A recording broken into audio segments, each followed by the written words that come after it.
बिस्मिल्लाहिर्रहमानिर्रहीम। अस्सलाम वालेकुम। उम्मीद है आप सब खैरियत से होंगे। आज की इस वीडियो में मैं आपको बताऊंगा कि फ़ाइनल प्रोजेक्ट PSY 6 और 9 की असाइनमेंट नंबर 1 में आपने क्या करना है और इसमें आपने टॉपिक कैसे सिलेक्ट करना होता है। टॉपिक सिलेक्ट करने के लिए आपको किन चीज़ों का ख्याल रखना है। टॉपिक सिलेक्शन करते हुए आपने कैसे वेरिएबल्स और उनके स्केल्स को तलाश करना है। ये सारी चीज़ें हम इस वीडियो में सीखेंगे। मैं आप लोगों को बताऊंगा बहुत सिंपल वे में।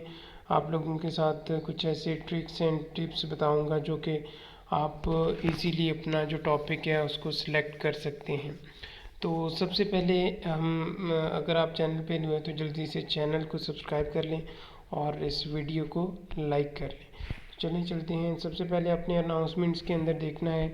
अनाउंसमेंट के अंदर सबसे पहले आपको assignment number 1 final project idea की अनाउंसमेंट आई हुई है, जिसके अंदर उन्होंने बताया है कि this is to inform you that assignment number 1 final project idea has been given on VULMS. The format of final project idea is available in lesson formats.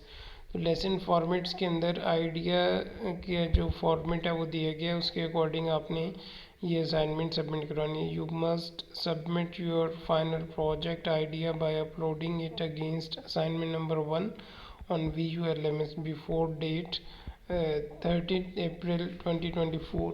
तो आपने 30 अप्रैल से पहले पहले ये सबमिट करवानी है। Make sure no submission will be entertained through email. तो email के ज़रिए से कोई भी आपकी जो असाइनमेंट है वो एक्सेप्टेबल नहीं होगी।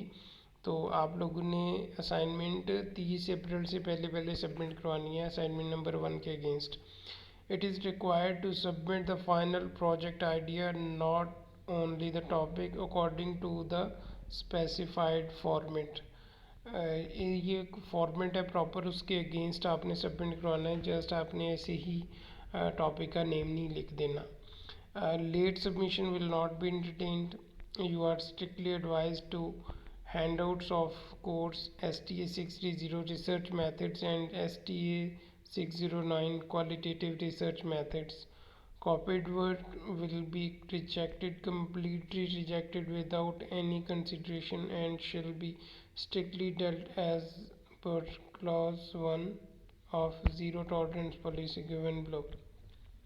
तो आपने एक तो हैंडआउट्स STA 630 और STA 609 को देख लेना है। उसके अंदर आपने ऑब्जेक्टिव्स में से आप देखेंगे कि आपने डिपेंडेंट और इंडिपेंडेंट वेरिएबल्स क्या होते हैं इनके, और इसी तरह बाकी क्वालिटेटिव और क्वांटिटेटिव रिसर्च क्या होती है, ठीक है, क्रॉस सेक्शनल रिसर्च क्या होती है, इन चीज़ों को थोड़ा सा आपने वहाँ से पढ़ लेना है। उसके बाद कॉपी पेस्ट बिल्कुल नहीं करना होता है इसके अंदर। आपने अगर आप कॉपी पेस्ट करेंगे तो आपके लिए मसला बन सकता है, ठीक है। अब तो ये हो गया, हमने इसकी अनाउंसमेंट पढ़ ली। अब हम इसकी जो असाइनमेंट नंबर 1 आई है उसको डाउनलोड करेंगे और उसको देखेंगे कि उसके अंदर क्या कहा है। यहाँ पे हमारे पास आइडिया की असाइनमेंट ओपन हो चुकी है, जिसके अंदर उन्होंने बताया है सबसे पहले तो आपने फाइनल ईयर प्रोजेक्ट जो फॉर्मेट है लेसन नंबर 6 के अंदर, इसको वहाँ से आपने डाउनलोड कर लेना है। दूसरे नंबर पे उन्होंने कहा है कि प्रपोजल असाइनमेंट नंबर 1 के अगेंस्ट ड्यू डेट में आपने सबमिट करवाना है। और थर्ड नंबर पे है जी final project idea is compulsory which shall be evaluated to determine the validity of the project. तो कंपल्सरी है, अपने आइडिया सोल्यूशन सबमिट करवाना होता है। It is required to submit the final project not only the topic. ये वही बातें लिखी हुई हैं जो कि आपके अनाउंसमेंट्स के अंदर लिखी हुई थी। तो अब हम देखते हैं अपना फॉर्मेट्स के अंदर जाते हैं, वहाँ से डाउनलोड करते हैं उसका आइडिया का फॉर्मेट। यहाँ पे आपने सिंपल फाइनल प्रोजेक्ट साइकोलॉजी के ऊपर क्लिक करना है और यहाँ से फिर आपने जाना है डाउनलोड फाइल्स, या फिर हम लेसन नंबर 6 में चले जाते हैं, देखते हैं वहाँ पे जो आपको मिल जाएगा फॉर्मेट्स, ठीक है। यहाँ पे देखें लेसन नंबर 6 फॉर्मेट्स हैं और यहाँ पे आपने सबसे पहले नंबर पे लिखा हुआ है click here to download the final project idea. तो इसके ऊपर हम क्लिक करेंगे, फिर उसके बाद यहाँ पे ओपन का ऑप्शन आएगा, इसको ओपन कर लेंगे तो हमारे पास ये ओपन हो जाएगा। तो यहाँ पे आपने जो फाइनल प्रोजेक्ट का फॉर्मेट है कुछ इस तरह से है।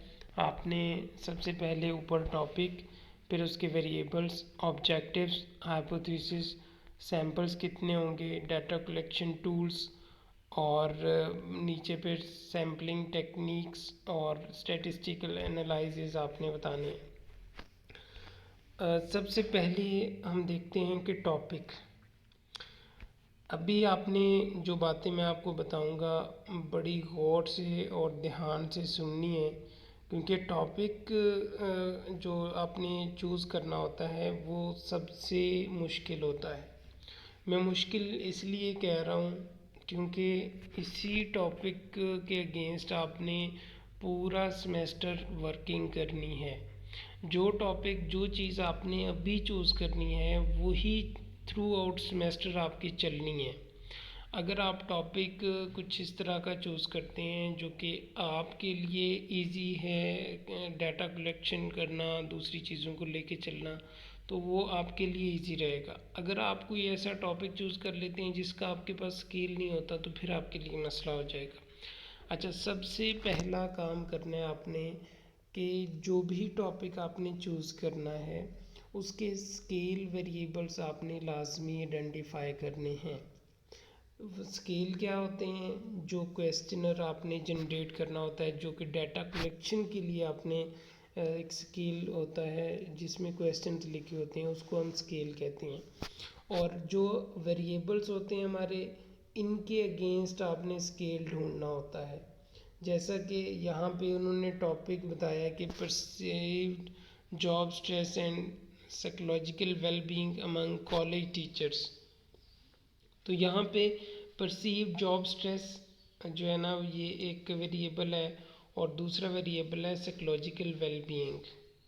तो यहाँ पे अगर डिपेंडेंट और इंडिपेंडेंट वेरिएबल्स का भी आपने देखना होता है कि आया जो आपने टॉपिक चूज़ किया है उसके जो वेरिएबल्स हैं वो एक दूसरे के साथ, एक डिपेंडेंट वेरिएबल होना चाहिए और दूसरा इंडिपेंडेंट वेरिएबल्स होना चाहिए।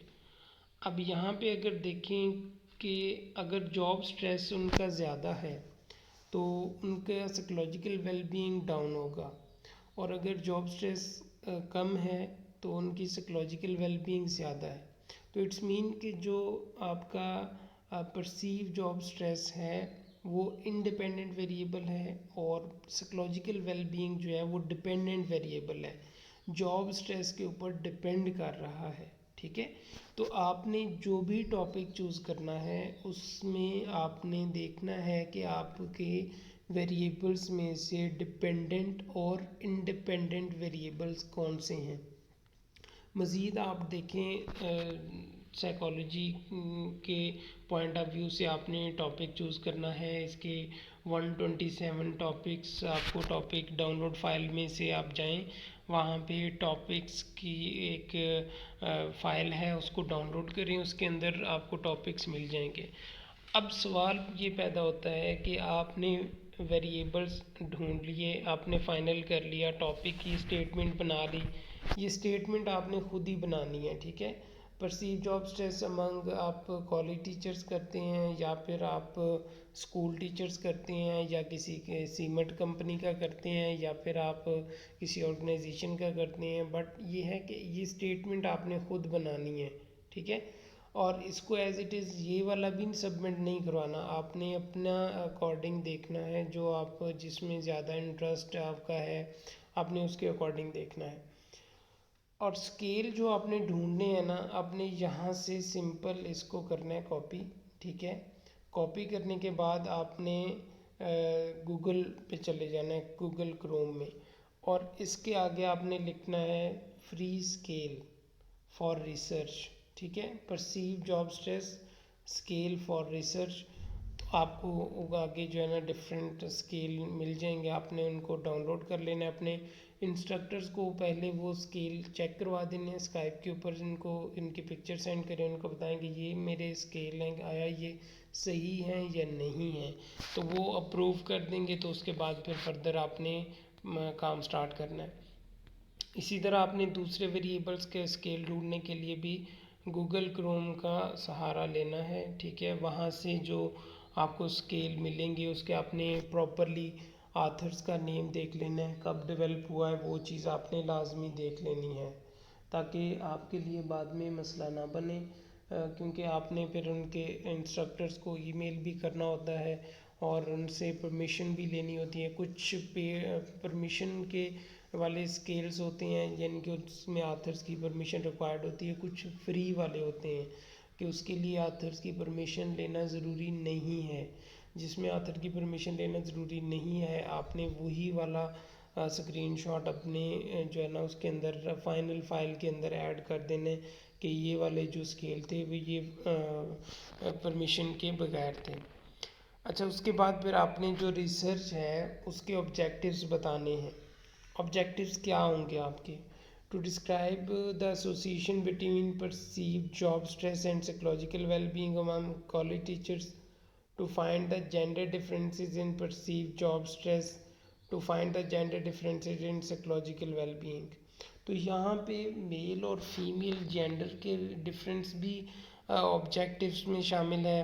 आपने अगर कोई ऐसा टॉपिक चूज़ किया हुआ है कि जिसके अंदर मेल और फीमेल आ सकते हैं, तो आपने ये वाली जो ऑब्जेक्टिव्स हैं ना सेम एज इट इज़ आप कर सकते हैं। और यहाँ पे आपने अपना जो वेरिएबल्स हैं वो आप यहाँ पे ऐड कर देंगे। बट अगर आपका टॉपिक कुछ इस तरह का है जो कि आप फाइंड करने के लिए जेंडर डिफरेंस नहीं आ रहा, तो फिर आप ये ऑब्जेक्टिव्स नहीं लिख सकते।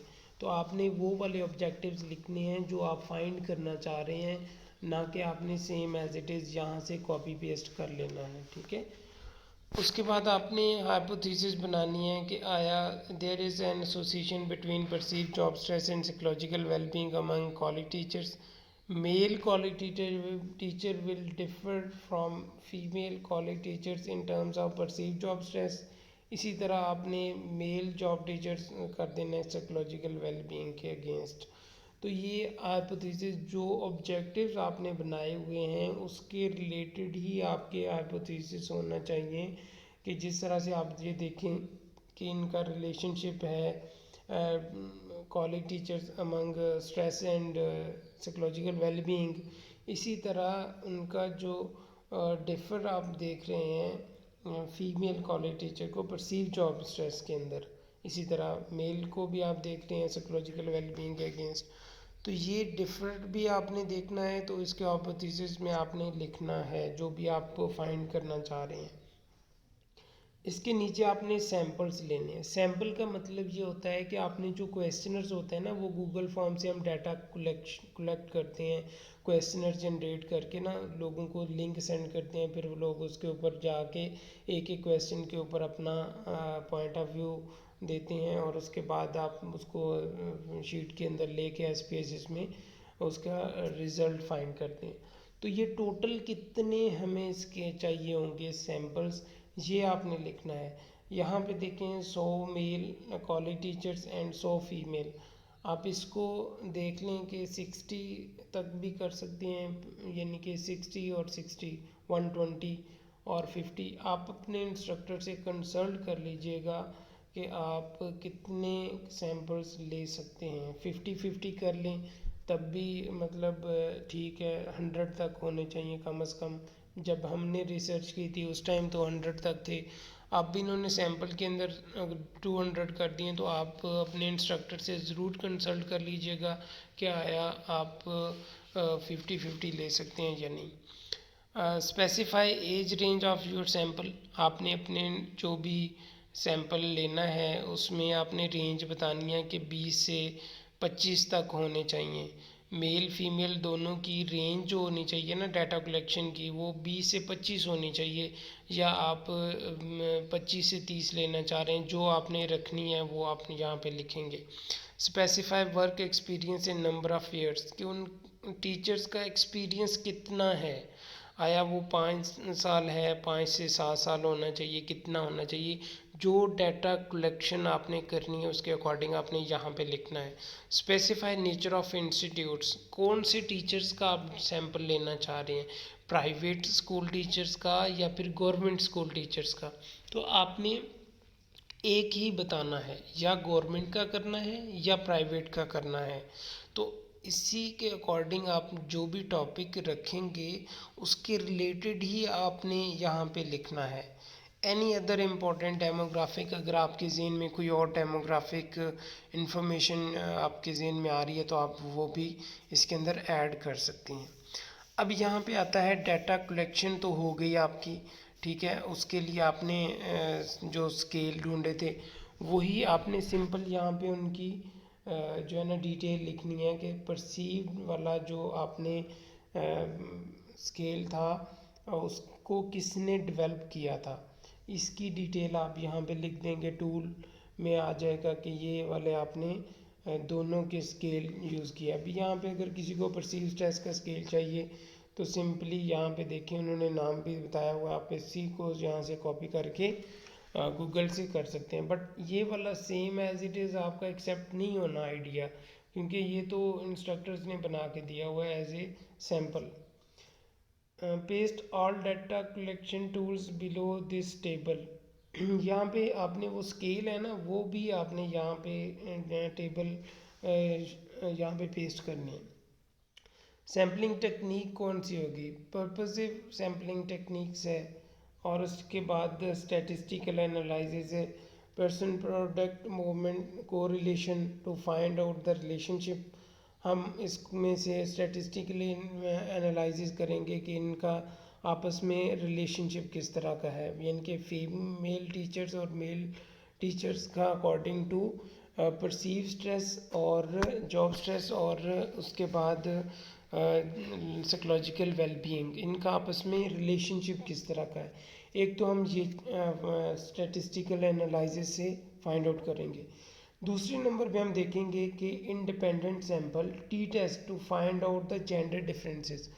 तो जो हमने किसी भी डिफरेंस चेक करना होता है ना, किसी भी चीज़ में डिफरेंस चेक करना होता है तो उसके लिए हम टी टेस्ट यूज़ करते हैं। ये टर्म्स है आपकी जो SPSS के अंदर, कि हमने जो टेबल जनरेट करना होता है ना SPSS के अंदर, तो टी टेस्ट हम यूज़ करते हैं। डिफरेंस हमने चेक करना होता है, जेंडर डिफरेंस चेक करना होता है, या दो ऑब्जेक्ट के दरमियान में डिफरेंस देखना होता है, तो उसके लिए हम टी टेस्ट यूज़ करते हैं, ठीक है। तो अगर आपका डिफरेंस नहीं मालूम कर रहे तो उसके लिए फिर आप टी टेस्ट यूज़ नहीं करेंगे, ठीक है। तो आप जो एनालाइज कर रहे हैं वो आप यहाँ पे लिखेंगे। तो ये थी आज की वीडियो, होपफुली वीडियो हेल्पफुल होगी। वीडियो को लाइक करना मत भूलिएगा, कमेंट बॉक्स के अंदर अपने पॉइंट ऑफ व्यू ज़रूर दीजिएगा। वीडियो कैसी थी, आपने क्या कोई सीखा, अगर कोई क्वेश्चन है तो वो आप क्वेश्चन बॉक्स के अंदर पूछ सकते हैं।